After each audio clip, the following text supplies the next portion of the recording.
Sekarang contohnya Amerika yang sudah 60%, outbreak juga. Contohnya Singapura sudah sekian persen, outbreak juga. Chili 60% outbreak juga. Apa dong bedanya dengan yang 10% di Indonesia? Apalagi Indonesia baru 10%. Benar. Nah, artinya tidak bisa mencegah outbreak. Vaksin ternyata tidak bisa mencegah outbreak. Tadinya mau divaksin itu agar 70% dari populasi itu mengalami herd immunity. Kalau 70% itu sudah mengalami kekebalan medis, kekebalan terhadap virus, maka 100% komunitas itu akan diselamatkan. Maka akan berhentilah pandemi itu. Jadi pandemi itu ceritanya akan berhenti kalau 70% dari komunitas itu kebal. Itu cerita ini didapat dari cerita ketika flu Spanyol 100 tahun yang lalu. Nah, nampaknya orang-orang pinter di WHO sana memikirkan kalau gitu kita bikin kebal aja pakai vaksin pada waktu pandemik. Oh no, waktu pandemik bukan waktu yang baik untuk vaksinasi massal. Vaksin pada waktu pandemik, virus itu bermutasi terus. Bermutasi delta 1, delta 2, delta 3, bisa delta 100. Padahal ada vaksinasinya pakai virus Wuhan. Bagaimana sekarang antibody yang sudah latihannya dengan virus Wuhan, tapi tiba-tiba disuruh menghadapi virus delta 100 misalkan. Jadi memang membuat vaksin itu seharusnya virus sudah stabil.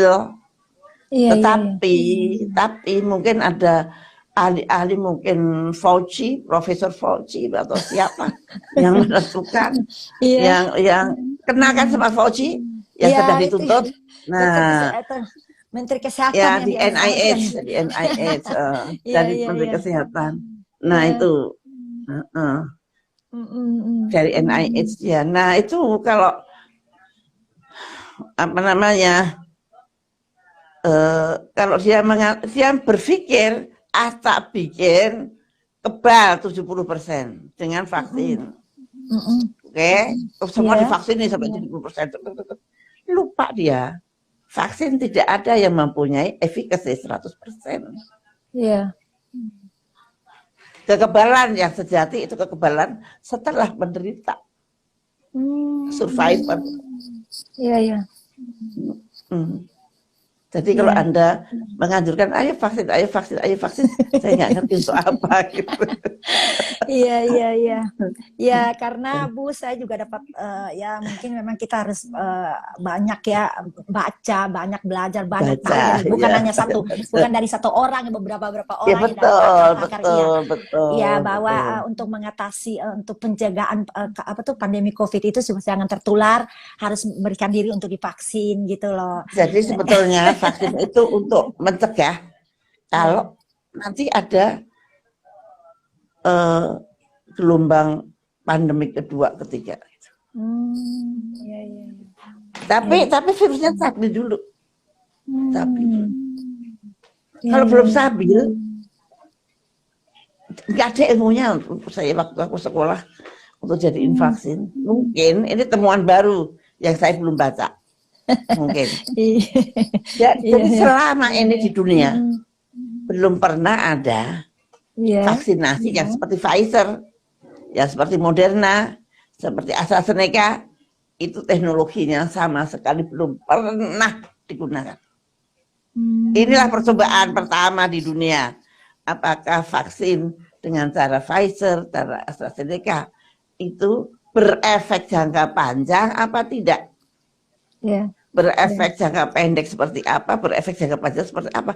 Karena selama ini belum pernah pakai vaksin seperti itu di dunia. Semua vaksin dibuat seperti Sinovac. Semua vaksin dibuat seperti Sinovac. Jadi whole of virus yang di-inactivated. Nah, kalau Ibu Jadi bilang bahwa vaksinasi belum tentu juga ya membantu ya. Nah, bagaimana dengan ada COVID-19 ini dengan virus apa Delta begitu ganas ya begitu tinggi yang mengakibatkan banyak orang yang meninggal. Nah, itu terpapar dan itu kalau Ibu lihat begitu bisa kita perbandingkan kalau begitu bisa aman nggak Bu kalau kita memakainya hanya melakukan 5M apa 3M itu Bu? hmm, satu mesti eh, happy, kita happy. Nggak boleh kita takut, nggak boleh kita khawatir, nggak boleh kita sedih, nggak boleh kita. Jangan sedih, jangan takut, jangan khawatir, jangan galau, jangan benci, jangan marah. Nah itu akan menurunkan, itu semua akan menurunkan imunitas Anda yang asli, imunitas yang internal, yang internal. Nah kemudian nomor satu itu, jadi mood Anda harus happy dan pasrah sama Allah, pasrah. Apapun kehendakmu ya Tuhan, tolonglah saya. Nah, kemudian fisiknya, itu iman ya, iman harus happy, itu iman. Kemudian kedua, daya tahan tubuh kita harus tinggi, jadi kita menjaga imunitas tubuh. Menjaga imunitas tubuh itu satu dengan hidup yang sehat, yaitu tidak merokok, tidak gemuk, olahraga cukup, tidur cukup, makan yang bagus, makan yang seimbang, dan kemudian makanlah suplemen vitamin-vitamin yang tidak bisa kamu dapatkan dari makanan.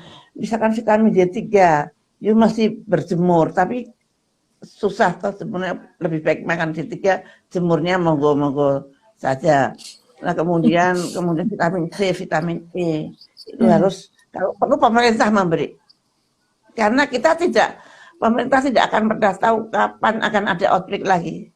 Maka satu-satunya itu mestinya pemerintah harus menjaga rakyatnya jangan sampai imunitasnya turun. Itu berujuklah dengan vitamin-vitamin, berikanlah happiness pada rakyat.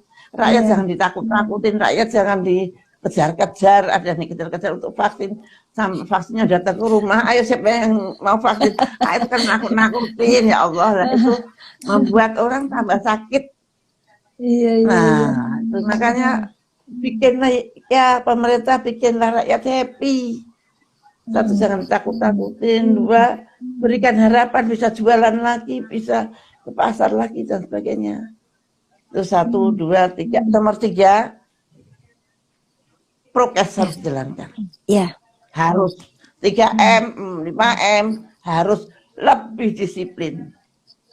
Lebih disiplin. Sak ganas-ganas Delta, tuk nek ketemu masker ya tetap nggak bisa masuk. Ya toh, makanya masker itu penting banget masker itu. Loh, keempat, kendalikan komorbid. Jadi iman itu happiness tadi ya. Dua, imun di badan. Ketiga itu prokes. Keempat, kendalikan komorbid. Pemerintah harus ikut mengendalikan komorbid.